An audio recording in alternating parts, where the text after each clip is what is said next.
Many of you folks come here for all the right reasons. I was honored when I had the opportunity to introduce Governor Ron DeSantis. And I got to know him here over the last couple of weeks. And if you want to know someone that has passion and compassion, someone that says what he does and does what he says, someone who knows how to circle himself with great people, and you'll find that out when you meet his wonderful bride, and the intellect and experience and the articulation that she has to go along with him. Governor DeSantis knows you because he is you. Governor DeSantis knows that the power lies within the people and not with the government. And he has assured us that he will do everything he can to give you liberties back and get the government out of your way.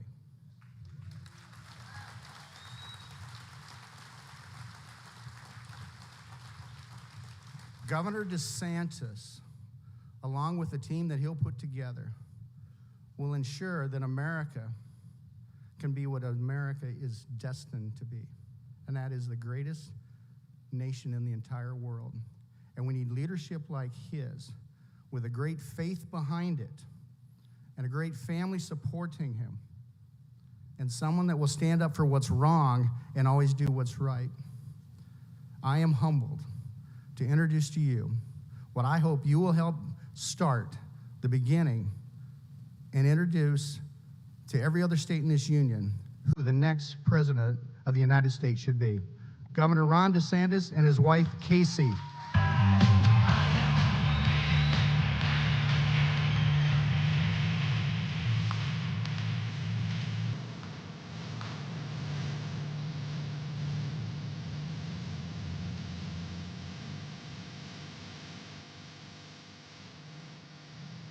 Well, good evening, Cedar Rapids. It's great to be here. I want to thank Dan. I think we also, where's Adrian Dickey? He's been at a bunch of stuff today. Where are you at? All right, thank you. Thanks so much. And it's really exciting to be here because I'm proud to be able to stand here and let you know that our great American comeback will begin when we send Joe Biden back to his basement in Delaware.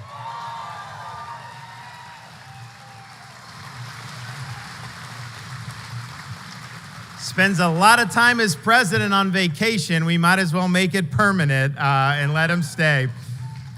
I am excited to be in Iowa because I think that if you look at what we've done in Florida, we've seen a lot of the same bold policies instituted here in Iowa. And that's a testament to the legislators who've worked hard over these recent years, and it's a testament to your governor, Governor Reynolds, who has led.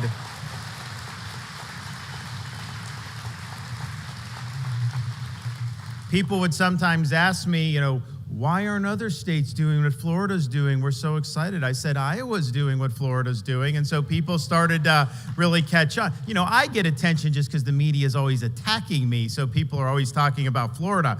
But the reality is Iowa's really set a great standard. People had said that all the success in Iowa with these great conservative policies makes Iowa the Florida of the North. Well, I don't know. I've been looking at it. It's pretty impressive. Maybe we're the Iowa of the South, but these elites in D.C. could learn a thing or two about what Iowa's done and the common sense and the conservative values, but instead, Biden and his crew are intent to plunge this country into the abyss. We are going in the wrong direction as a country now. Are you happy with having an open border where millions of illegals are pouring in? No. Are you happy having an economy where inflation has reduced our standard of living? No. Are you happy that Biden is trying to stop us from being energy independent and not even producing our own? Are you upset that we have a bureaucracy that is totally out of control? I mean, just think about how this has been weaponized. They will go after people who don't think like them If Hunter were a Republican, he would have been in jail a long time ago, and we all know that. Are you happy with seeing cities across this country overwhelmed with crime? No. Are you happy to see institution after institution be infected with the woke mind virus? Are you happy that the federal government used its authority to try to impose a biomedical security state on this country with mandates and lockdowns? And if it wasn't for states like Florida and Iowa, they would have gotten away with it, but we had the gall to say no, not on our watch.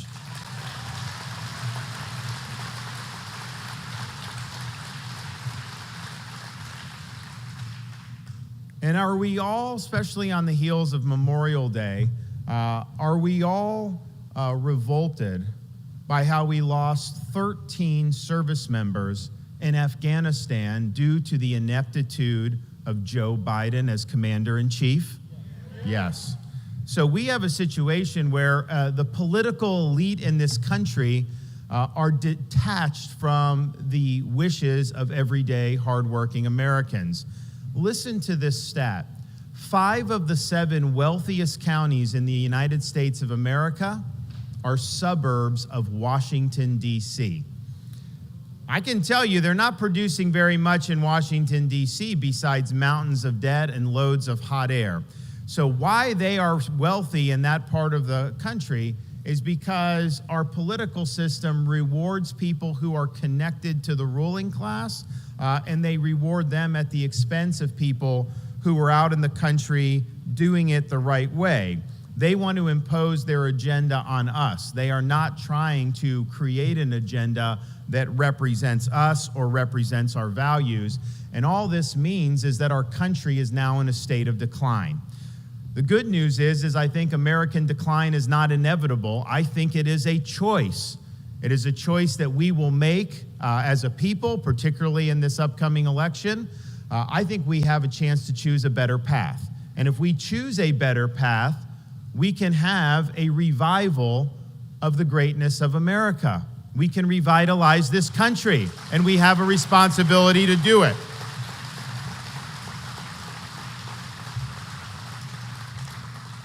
We need to restore sanity to this society. If you look at the stuff that's going on, it is absolutely crazy, the things we've seen. First of all, fiscal sanity.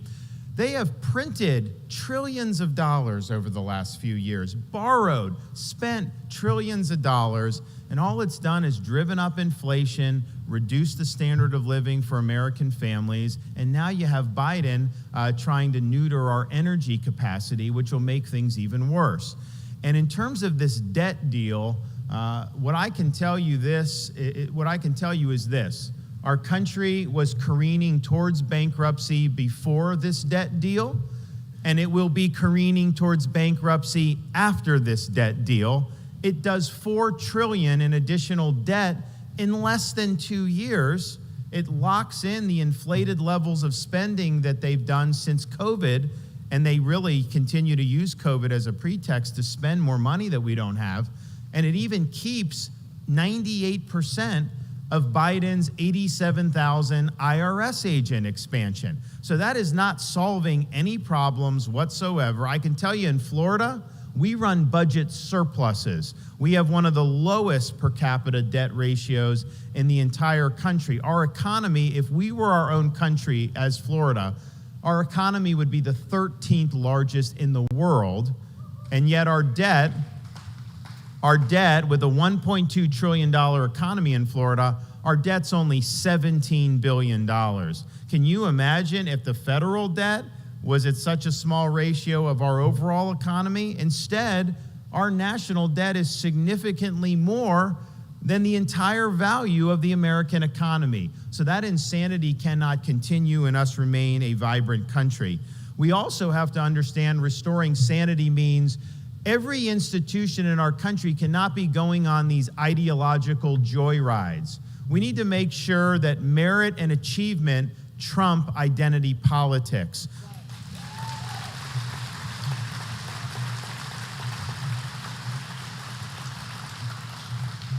We also need to restore a sense of normalcy to our communities. It is not normal to have millions of illegal aliens pouring into communities all across our country, to have drugs pouring in across our country because of the dereliction of duty of the commander-in-chief. It is not normal to have inmates running the asylum in American cities where we have prosecutors get elected, oftentimes funded by people like George Soros, who will go into office and refuse to enforce laws that they don't like, and they let criminals roam the street, and average people are victimized. We also have to reestablish integrity in our institutions of American life. I'm a Navy veteran, had served a tour in Iraq, and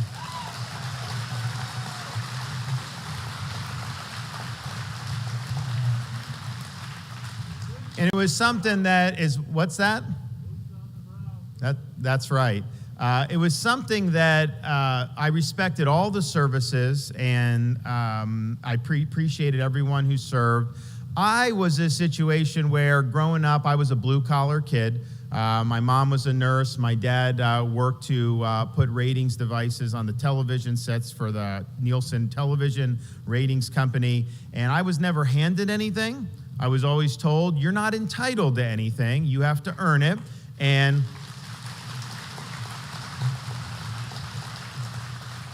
And so I worked minimum wage jobs, put myself through school. For years and years, I did that, partially because I actually believed in America, if you work hard, that's the way to get ahead. I'm not sure that that's as true now as it was when I was growing up. We need to make sure that that's true because that's really the essence of who we are.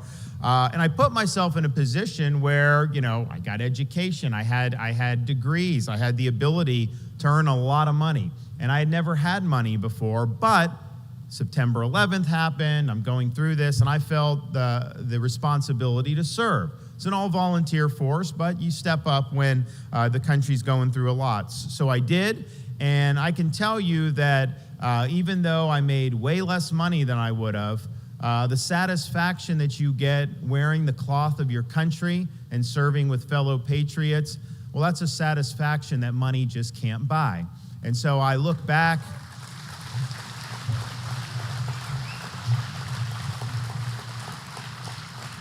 I look back at that with a lot of fondness, and I know veterans in other eras look back and they're proud of their service, they're proud of their patriots who've served, and that's how it should be. Well, now you have veterans that will come up to me and they question whether they would want their kids or their grandkids to even join the military anymore. Why? Because you have woke ideology being put in. In the Navy, they're doing things like gender pronouns and drag queens for recruiting. You're talking about things like global warming and really being detached from the core mission of what our services are supposed to be doing. And that has caused, of course, warriors to leave the service. It's caused recruiting to plummet. When I was in Iraq, you would have people that would sign up knowing they would get sent to Fallujah or Ramadi or some of these places. Even when it wasn't going well, people were willing to raise their hand and serve. Now, the recruiting is abysmal because people want to join something that's meaningful to them. They want to join something where they can be part of pursuing a common mission. They don't want to be caught up in all these side issues. So I think we need to make sure that we restore the military to its proper function. All this politics will be out on day one when I get in there.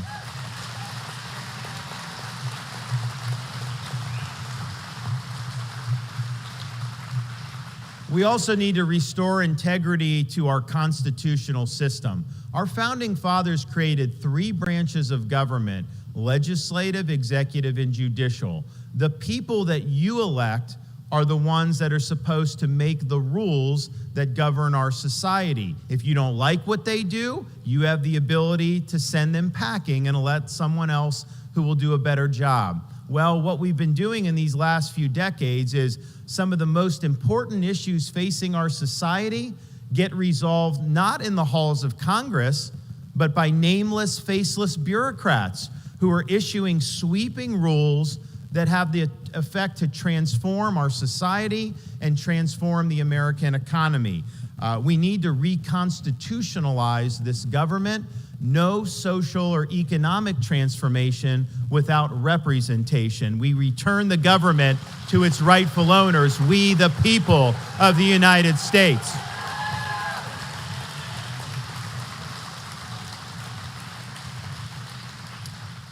Our national affairs need to be guided by the pursuit of truth. Truth must be our foundation. You know, people can say what they want, they can throw up smoke screens, they can create diversions, they can tell lies, they can engage in deceit, but North is still North. And you can tell me that 2 + 2 = 5, but I know that North is still North. And we have to have truth as the foundation of everything we do. It's not my separate truth or your separate truth. There is a truth, and that was what we will be grounded in.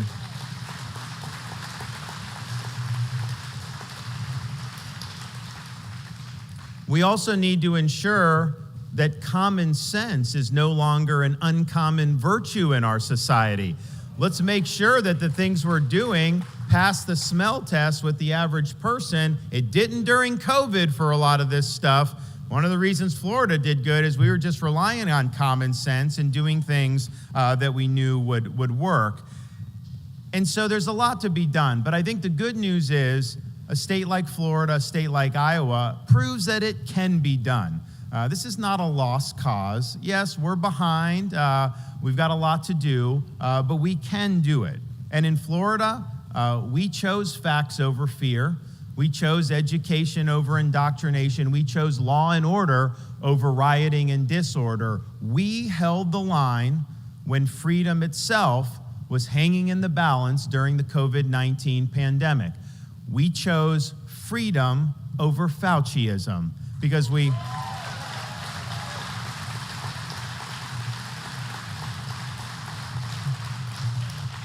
And when you're in an executive position, at the end of the day, you got to be right on policy, of course. I mean, we see someone like Biden doing bad policies. It's destructive. But being right on policy is not enough. You also have to demonstrate leadership when you're in those positions. And so when COVID was raging, Florida made the decision we were going to chart a different course. We were going to protect people's rights. We were going to protect people's jobs, we were going to protect people's business, and we were going to protect the ability of our kids to get an in-person education. And those were positions that caused me to receive an immense amount of blowback from media, from left, from bureaucrats, and even from some Republicans. And I was getting hammered day after day after day. And a lot of my supporters would be like, hey, you're getting killed out there. You may need to reverse course, otherwise you're not going to be long for this world politically. And you know what? That may have been true. No one really knows how these things work out. But as a leader, you can't put short-term political calculations ahead of the interests of the people that you represent. I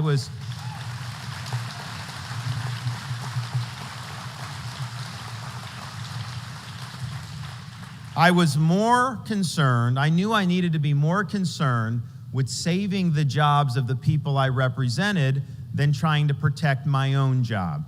And if by doing what I thought was right, if I was able to look in the mirror and know that the decisions I made were in the best interest of the state, if it didn't end up working out for me politically, well then so be it. That's life. That's the cost of leadership, that you're willing to pull the trigger and make the tough decisions when it's not easy.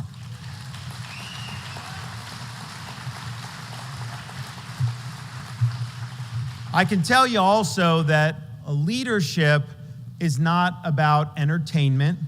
It is not about building a brand. It is not about virtue signaling. Leadership is about producing results for the people that you represent. And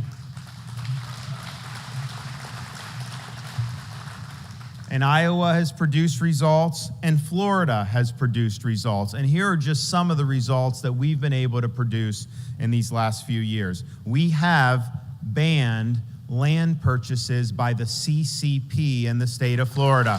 No farmland, no land near military bases, nothing. We have signed legislation to kneecap ESG in the state of Florida. No ESG in the pensions, no social credit scores, and no woke banking discriminating against conservative Floridians.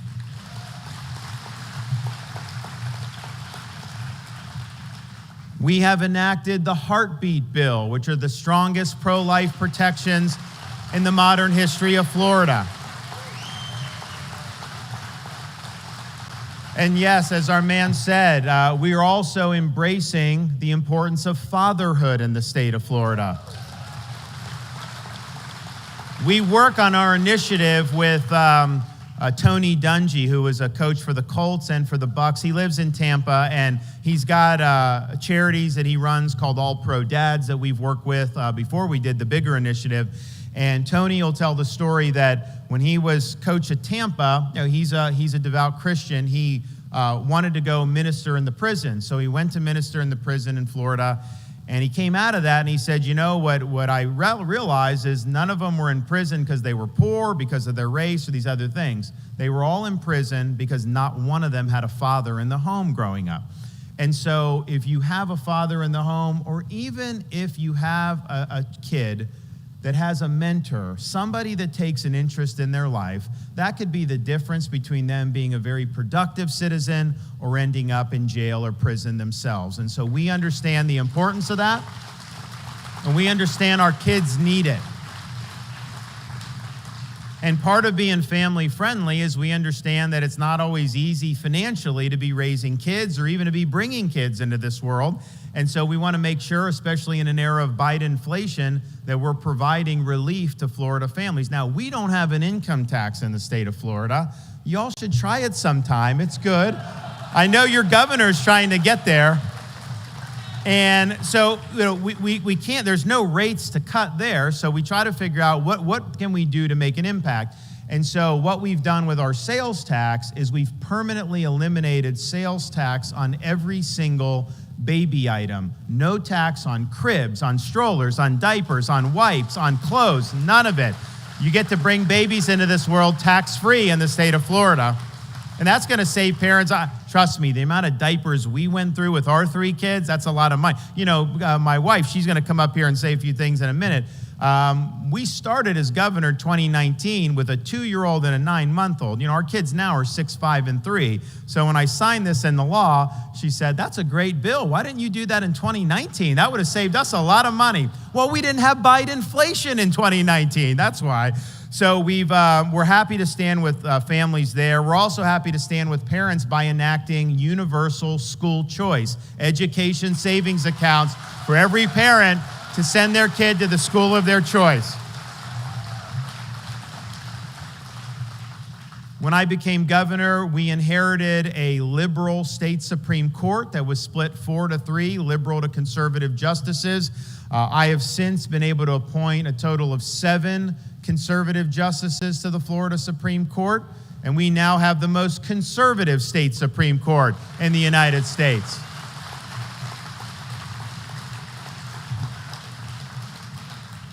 We have fortified Second Amendment rights in Florida by enacting constitutional carry legislation.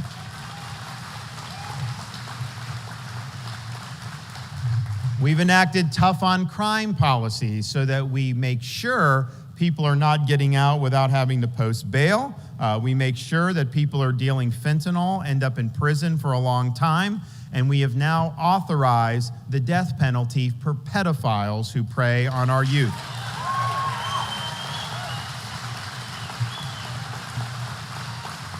We also understand you're not going to have safe communities if you do not support the people that wear the uniform. And so we back the blue. We support the men and women of law enforcement. We don't defund the police in Florida. We back the police. And in fact, for the last 3 years, we have enacted $1,000 bonuses for every single sworn law enforcement officer and firefighter in the entire state of Florida. That's hundreds of thousands of people that have gotten checks. And we see how poorly they're treated in the police are treated in New York and Chicago, these places. And so we said, you know what? You want to be appreciated? If you're qualified, come serve in Florida. And so anyone that we recruit from another state, on the first day, they get a $5,000 signing bonus because we back what they're doing. We've also led the fight against these progressive prosecutors funded by people like George Soros. When we had a prosecutor who said that he was not going to enforce laws in Florida that he didn't like, I removed him from his post. He is gone.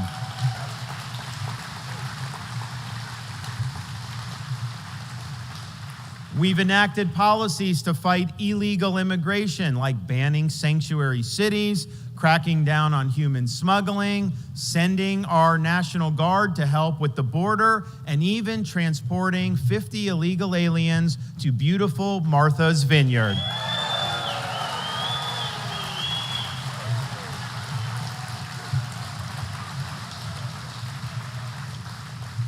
Florida is the first state, and I bet you Iowa will follow, Texas will probably follow, but we are the first state to formally and completely eliminate so-called DEI from our public university system.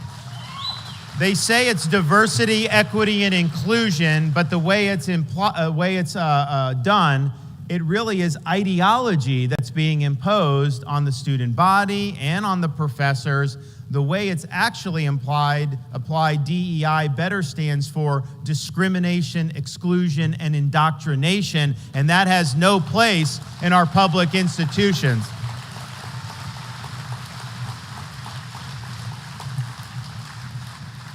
We have also led the way on election integrity. We have banned ballot harvesting in Florida. We've banned Zuckerbucks in Florida. We require voter ID in Florida.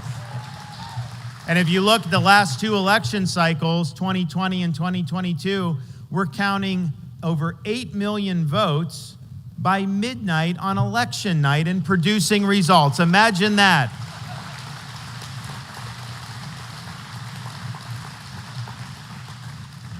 We've also enacted the strongest protection for medical freedom, such as banning COVID shot mandates for school children, for anybody working in a job, banning vaccine passports, and even banning gain-of-function research. We're the first state to do that.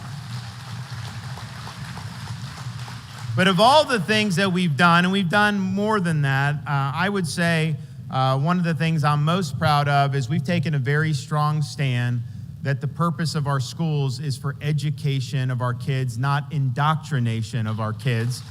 Parents' rights matter. The protection of our children matters. And we are going to make sure that we are standing with families in Florida. And part of the reason we do that is because when you're looking at issues like education, yes, you have to see them through the lens of the eyes of a governor because it's important for the state. But I also see them through the eyes of a father, of a 6, a 5, and a 3. And my wife and I, we very much care about the world that these kids are growing up in. I don't know about you, but when I was a kid, I didn't feel like watching a cartoon somebody was trying to shove an agenda down my throat. I didn't remember it. Certainly in school, we just did school. There were no other agendas being pushed, and that's changing now.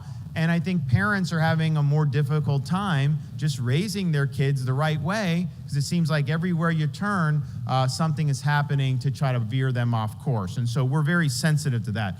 And so because she's here with us, I want to bring up our First Lady. Great mother, great wife, and a great First Lady of Florida. Here she is. Oh, that's awesome. Thank you. That's awesome. Well, it's great to be in Iowa. It's great to fight with the governor. And frankly, it's great to fight with a lot of mamas across the country because mamas are really fired up, I have to say, and grandmamas. By the way, when the governor was reelected, we did a big initiative in the state of Florida. We did a Mamas for DeSantis. And we said, we are going to sign up 1 million moms to support the governor. And we didn't meet our goal of 1 million moms. We actually signed up 1.1 million moms to support and reelect the governor, which was great. By the way, we had a great contingencies of grandmoms too, the villages. They were our huge stronghold. So it's not just the mamas, it's the grandmamas. But I heard a recurring theme. It was, it's one thing when your policies come after me.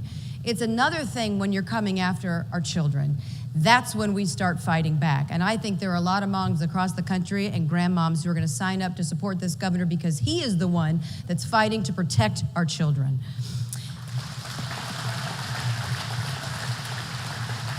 So I'm happy to be here for a lot of reasons, one of which I'm very happy to talk to somebody older than the age of 5. So this is date night for us tonight, by the way, because we have our kids are being watched. Thankfully, Grandma's always on hand to be able to help us with that, which is such a blessing. But we have, as he mentioned, we have the 3 little ones. So we have 6, 5, and 3. Mamie, first baby born to a sitting governor in more than 60 years. She is the little Spitfire. She runs the place. Don't anybody tell you that it's the governor who's running the operation. It's our 3-year-old. By the way, if you're wondering, and I mentioned this yesterday, if I'm sounding a little hoarse, it's because I had a very long, in-depth conversation with that 3-year-old as to why we cannot color on the dining room table with permanent marker. It's funny, you see these pens that the governor will use to sign various bills. Well, those permanent markers then come back and they all accumulate near the dining room table. And so we have tried to encourage them not to use those, whatever. And, we also are very fortunate. We live in a great place, the governor's residence, but it's a little bit like living in a museum, right? So it's like that MasterCard commercial plays in my head. You get a bill at the end of his tenure, right? This cost this much to destroy Florida's irreplaceable history. This cost this much. This is priceless, right? So, trying to corral small children has been a challenge, but it's also been a blessing. And it's one of the reasons why we fight so hard, because we're fighting for their future and we're fighting for your children and your grandchildren's future. I'm very proud. He was up here talking about all of the great things that he's accomplished in the state of Florida, and your governor has done a heck of a job. And Kim is a good friend. She's awesome. But here is why it matters, because so often you see so many people who are running for elected office, especially in Washington. They say all of these wonderful things. They're going to go do this, they're going to go do that. And when they get up to places like Washington, D.C., they go rogue.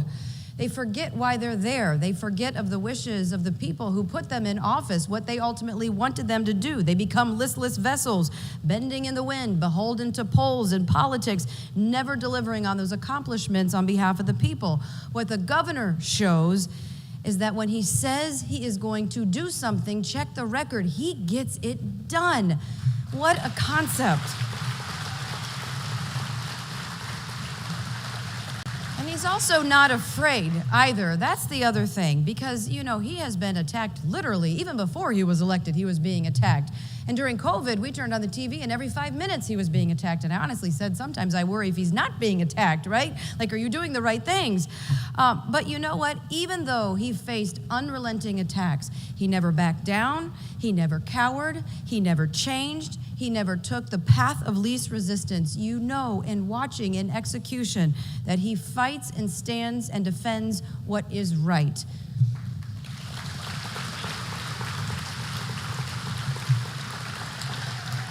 So I'm excited for the journey ahead, and I'm honestly humbled and very honored to be a part of it. I'm having a lot of fun. I'm not going to lie. Casey's is a great place. The breakfast pizza is literally good. I keep joking. I say, you know what? There must be something about the synergy, right, between the name Casey and Casey's being one of the best gas stations I've ever been to. You should ask him. He's a little bit of a gas station connoisseur. But we're having fun, and we're enjoying it, and we love the warm welcome, and we love just how nice everybody has been and so wonderful and appreciative of taking the time, because we know it's hard to take time away from your family. We did a FaceTime call, by the way, before we came out here with our 6-year-old and 5-year-old who were eating popsicles on the sofa, but that's okay.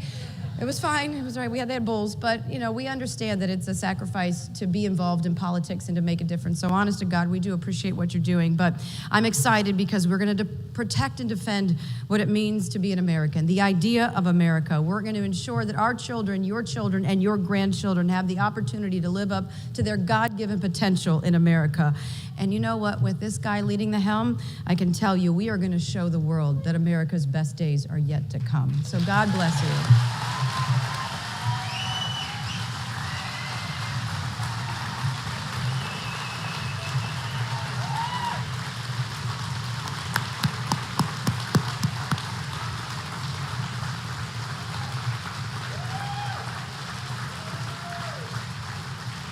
Best First Lady in all 50 states, as far as I'm concerned. Thank you so much. And it is really about the kids. It is about the rights of parents. I think parents have the right to know what curriculum is being used in their kids' schools, and we've enacted policies to protect that right, to give parents the ability to review curriculum and review the textbooks and other books that are there. And part of the reason that was necessary is parents started finding out there's a lot of really inappropriate stuff that's being smuggled into our kids' classrooms nowadays. Pornography in like a 6th grade library. That was not there when I was a kid, and so now they're doing it. So obviously that's not appropriate, certainly not appropriate to use tax dollars to be doing that. And so parents now have the ability in Florida to blow the whistle. Now, when they do that, the media will create a narrative that somehow removing a pornographic book from like a 6th grade classroom is somehow akin to banning books, which it's not. I mean, you have to make decisions about curating books, which books are going to be, which are not. For every one book you have about George Washington, there's probably 20 that you could have, and you just make decisions. Doesn't mean you're banning the other 20 books. No, you're just curating. So the whole thing is a hoax, but we felt the need to push back on it. So we did a press conference a couple months ago, and we called the press conference Exposing the Book Ban Hoax. But before I spoke, before the parents spoke, we just played on a big TV screen the images from the books that the parents were actually objecting to. The local news stations had to cut their live feed because they said it was too graphic. Well, if it's too graphic for the 6 o'clock news, how is it okay for a 10-year-old school child?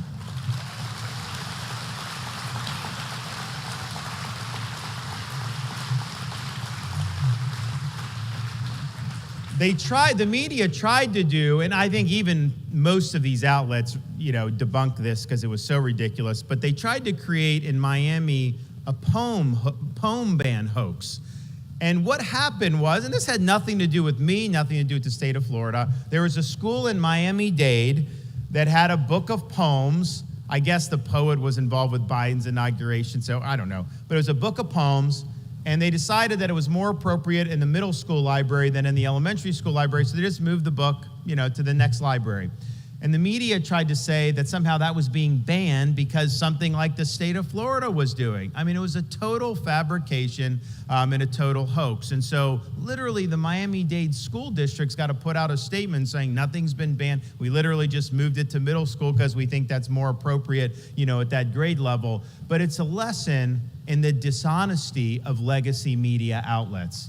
They want to create narratives to advance their agenda, but they don't care about the facts, and they're not going to try to inform you of the facts if it conflicts with their agenda. So we fight back on that. We also fight back on things like critical race theory, which we have eliminated in our K through 12 schools. We're not teaching kids to hate our country or to hate each other with your tax dollars. No. We're actually going to teach kids what it means to be an American. We're going to teach about the Constitution and teach about American civics so they have a foundation for being citizens of this republic.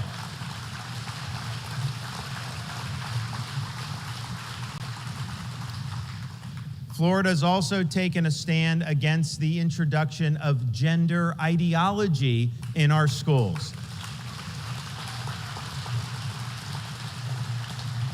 It is wrong for a teacher to tell a second grader that they may have been born in the wrong body or that their gender is a choice. And in Florida, that is not allowed to happen in our classrooms. Now, when we did that, the parents in Florida were thrilled because they just want kids, they want to focus on reading, writing, all that stuff. So the parents were thrilled. The left was not thrilled. And the media was not thrilled. And so they started piling on. They started to create narratives. They were trying to do whatever they can to smear the effort. But, that's kind of be expected. And so as we're getting ready to kind of go with this, all of a sudden, someone else wasn't happy with it. A company in Central Florida that you may have heard of called Disney.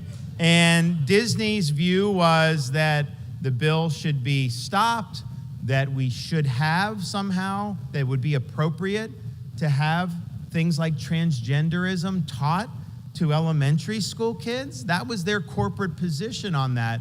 And, you know, the thing about Florida is they're really the 800-pound gorilla when it comes to Florida politics. Everything they've wanted really for decades, they pretty much end up getting until now, because there's a new sheriff in town. And we're not going to back down to a woke corporation. We fight back. And so we stood our ground, we signed the legislation, and you know, it's the type of thing where they've gone, I think, in a direction as a company that the founder of the company would not approve of. When you have executives of Disney on TV, on these Zoom calls, boasting that their company is trying to inject sexuality in the youth programming, that is patently unacceptable. The sexualization of children is wrong, and we stand against that. We stand for the protection of children. And I know there's some of these other Republicans who are taking Disney's side on this, and they're attacking me.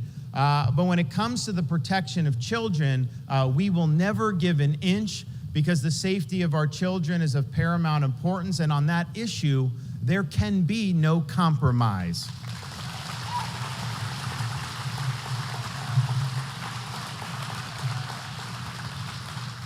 It's wrong for a swimmer to compete on the men's swim team for 3 years and then switch to the women's team and somehow win the national championship. That's taking away opportunities from girls and women athletes. As the parent of 2 daughters, I'm sensitive because I want my girls to have opportunities to compete with fairness and with integrity. But it also, when you crown a women's champion under those circumstances, you basically have organizations like the NCAA that are perpetuating a fraud, because it is not true that that was the women's champion. The best women's swimmer was the second place, who was a woman.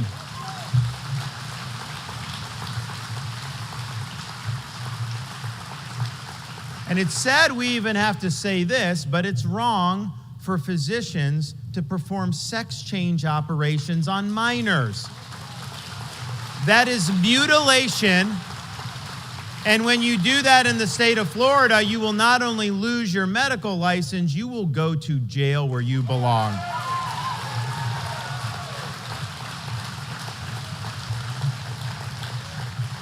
So in Florida, we just stand for what's right. And when we tell you we do something, we get it done. And the results speak for themselves. Our state's the fastest growing state in the United States. We've led the nation in net in-migration, I think, every year since I've been governor. We were just ranked #1 in education by U.S. News and World Report. We're #1 for parental involvement in education. Our crime rate is at a 50-year low. And we have one of the lowest tax and debt per capita ratios anywhere in the country. And I think what that shows, and those results show, is yes, it can be done. We can solve these problems. But 2, when it comes to me, if I tell you I'm going to do something, I'm not just saying that because I'm telling you what you want to hear. If I don't think I can do it, or it's not something I support, I don't go make idle promises. When I tell you I'm going to do something, you can take it to the bank. We are going to follow through, and we are going to get it done.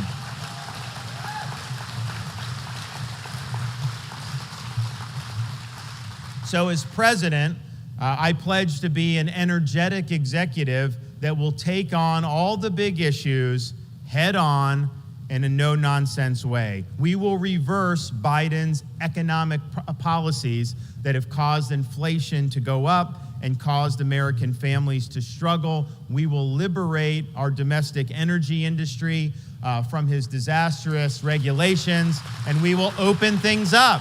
And we will be better off as a result of it. Of course, we will reverse his border and immigration policies. Now,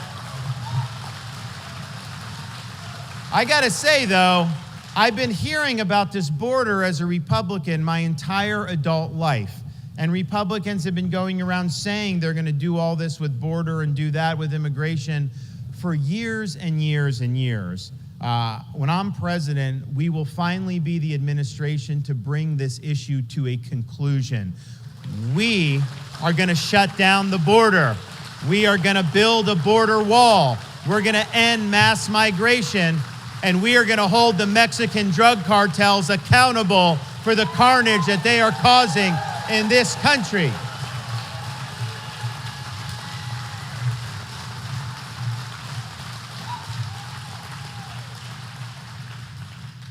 We also will bring about a reckoning, a needed reckoning, about the disastrous federal policies regarding COVID-19.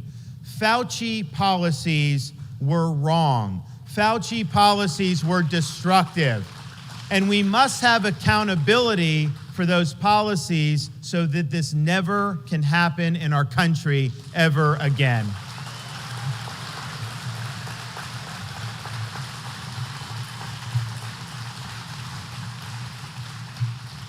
Because we understand that woke ideology represents a war on truth, we will wage a war on woke. We will never surrender to the woke mob, and we will leave the woke ideology in the dustbin of history where it belongs.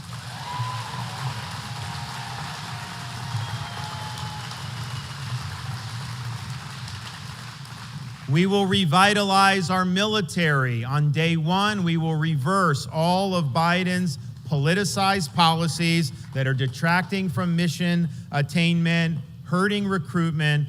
We will make sure that merit matters and that mission accomplishment matters. And I guarantee you, you will see people signing up to join in much greater numbers.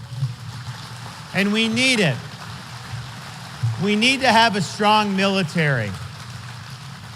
Because when you're strong, bad people are much less likely to do bad things to us. It's the weakness that invites the aggression. So the way to stay out of war is to be strong so that you deter countries from even thinking about messing with us. And that's why when you look at threats on the horizon, we have to recognize our top threat is the Chinese Communist Party. That represents our most significant threat as Americans.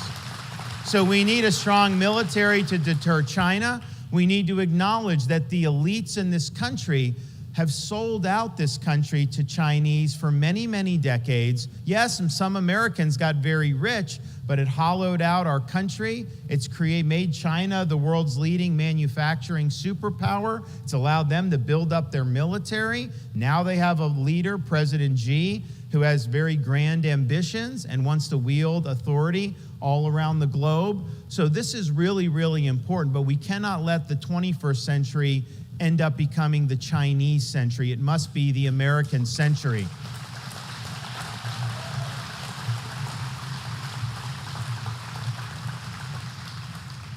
We need to take, and we will take, swift and strong action to reconstitutionalize this government and to bring the administrative state to heel once and for all. Now, this problem of this fourth branch of government is something that was not created overnight. It's the result of decades upon decades of congressional neglect, bureaucrats expanding their power, and it's not going to be solved overnight. It's going to require a president who is disciplined, a president that is focused day in and day out in unwinding this behemoth and restoring proper constitutional government and putting the people back in control. You can't be cowed by the left. You can't be cowed by the media when you're taking important, swift action. And you know, with me, you get a new FBI director on day one. That will happen.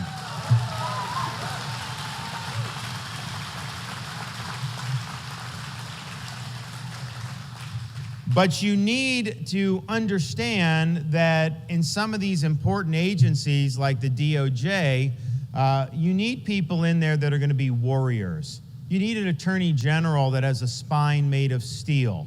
Because if you're going in there and you're turning the place upside down and you're making the changes that need to be made, there's a lot of people that aren't going to like that. The left is not going to like that because that's their hobby horse. The media is not going to like it because, the media, they used to say that they speak truth to power. In reality, they defend the powerful. They defend the bureaucracy, and they defend the administrative state because that's who leaks to them. And so they're basically like the Praetorian Guard of the deep state. So you have to understand that when you're in there trying to reconstitutionalize the government, you're going to face an immense amount of blowback.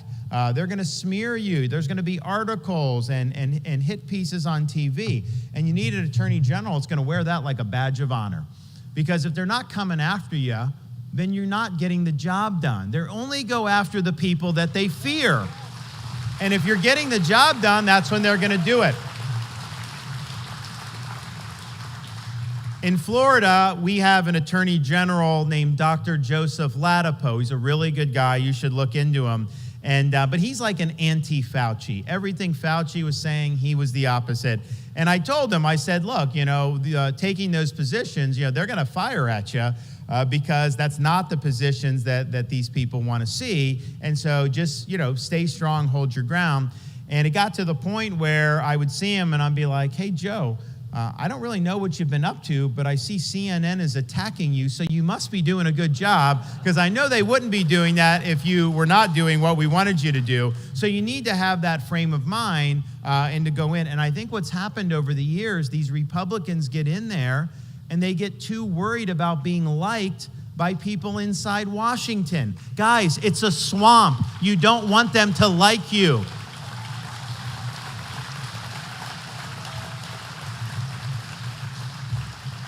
And this thing is so massive that you go in day one, you spit nails, day after day, you're working. It really takes 2 terms to be able to bring all this in for a landing. I think you can bring George Washington back from the dead, put him in. I don't know if he could get it done in just 1 term, because this has been built up over many, many decades. So it starts very strongly on day one, but we understand that this is something that's going to take a lot of time. And at the end of the day, if it were easy, somebody would have already done it. It's not going to be easy, but it is necessary, because I don't think you can have a viable constitutional government if the major power source in that government is not accountable to the people it purports to represent. So we are going to change that.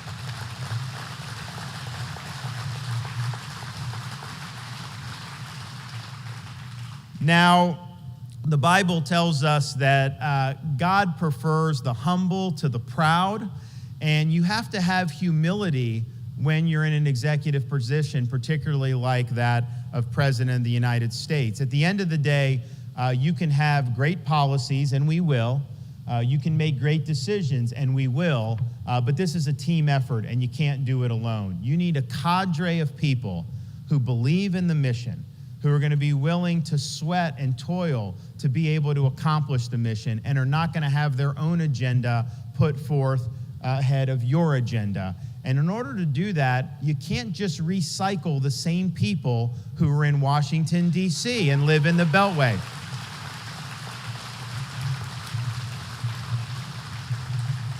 And yes, look, I'm not saying you will not have anybody of there, but you need to have the vast majority of people who are serving in these important positions. And it's not just who the Attorney General is. Yeah, that's important. But you have so many other positions that you have to fill. And so I'm going to call on people all around the country to say, you may need to pick up your family for a few years, move to Washington, D.C., and serve in this government. Because for so long, this government, this bureaucracy has imposed its will on us. It's about time we start imposing our will on it. And we need your help to be able to do that. So, and there's so much more that we'll do, and we'll be outlining a lot of important stuff over the coming months. But here's the thing. You can't do any of this stuff if you don't win the election. There is no substitute for victory. And we need to dispense with the culture of losing that's infected the Republican Party. Outside of Iowa and Florida and a handful of spots, we've had 3 disappointing election cycles in a row. And that's not going to cut it this time. We need the courage to lead, and we need the strength to win. And what I can tell you is, in Florida, I got elected in 2018 by 32,000 votes out of more than 8 million votes cast. And that really wasn't out of the ordinary for Florida. Most of the key races, governor races, presidential races, had been decided by 1 point in the previous election cycles. And I was actually told, hey, the state's evenly balanced. You get in as governor, don't rock the boat. Keep your head down because you don't want to upset this political balance. And I understood that advice, but I rejected that advice because we got to be bold, and we were. But we showed leadership. We got things done. 4 years later, we didn't win by 32,000 votes. We won by over 1.5 million votes. The greatest Republican election victory in a governor's race in the history of the state of Florida. And it wasn't just about me. I had a responsibility as the top of the ticket to help our legislative candidates, to help our congressional, to help school board candidates. And so we were able to earn a supermajority of the Florida legislature. We were able to pick up 4 Republican members of the U.S. Congress, and we probably wouldn't have the majority if Florida had not done that. We were able to elect 29 new conservative school board members throughout the state of Florida, and they're making a big impact on all this. And for the first time since the Civil War era, there is not one single solitary Democrat elected to statewide office in the Sunshine State. That's what you call winning. And that's winning big.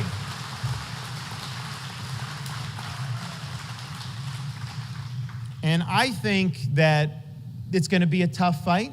I think it's going to require a lot of sacrifices. People like me are going to have to take arrows. Heck, people who just go and volunteer may take arrows. People that go to school board meetings nowadays are taking arrows. But I think we owe it to our kids and grandkids to give our best effort, to be standing for truth, and to carry on what the father of our country called the sacred fire of liberty.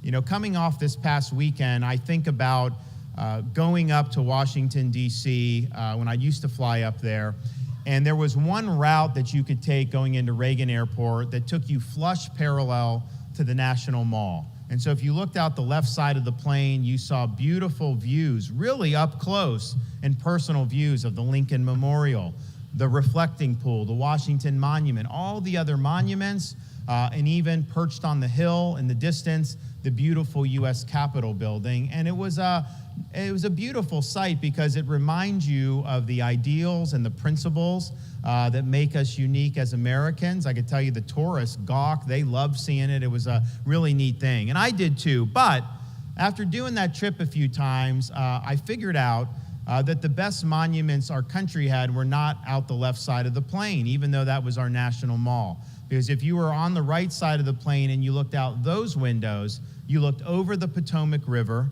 and you saw a series of monuments, very small, very nondescript, orderly arranged over the rolling hills of a place called Arlington National Cemetery. And it occurred to me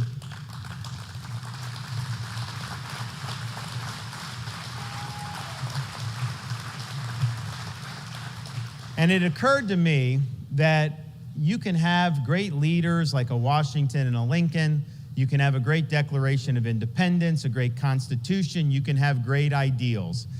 But if you don't have people that are willing to put on that uniform, step up, risk their lives, and indeed, in some instances, give that last full measure of devotion, then none of that stuff's going to amount to very much. And so we owe it to the people that have sacrificed for us to make sure that we carry on the cause of freedom. I believe that we have it within our power to reverse our nation's decline. And my pledge to you is this: if you support me in the Iowa caucus, you will help me earn the Republican nomination. And if I receive that nomination, then you can set your clock to January 20th, 2025 at high noon, because on the west side of the Capitol, I'll have this left hand on the Bible, I will have this right hand in the air, and I will be taking the oath of office as the 47th president of these United States. No excuses. I will get the job done. Thank you. God bless you. I'm asking for your support. I'm asking for your vote. God bless you all. Thank you.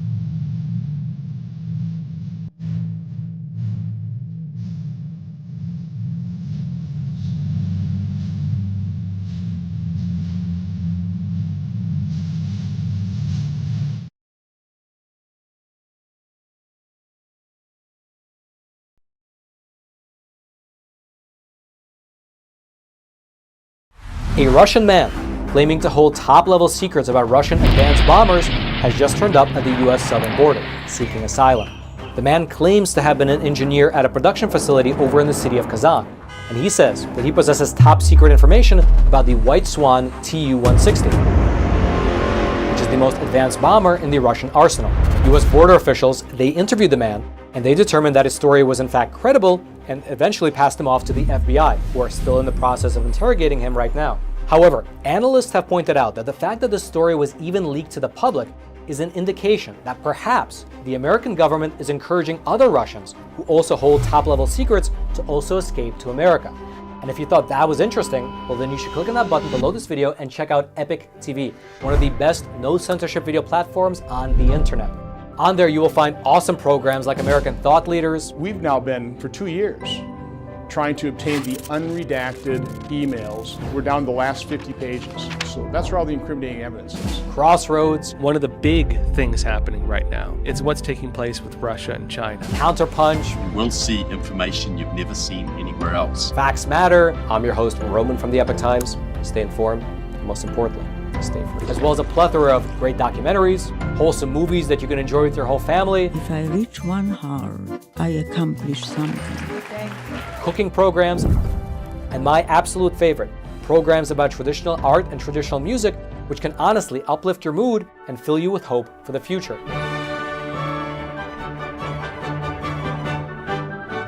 And the best thing about Epic TV, at least in my opinion, is that there's no corporate backing and there's no allegiance to some anti-American agenda. How dare you come to this peaceful community and try to scam these people? What the hell are you talking about?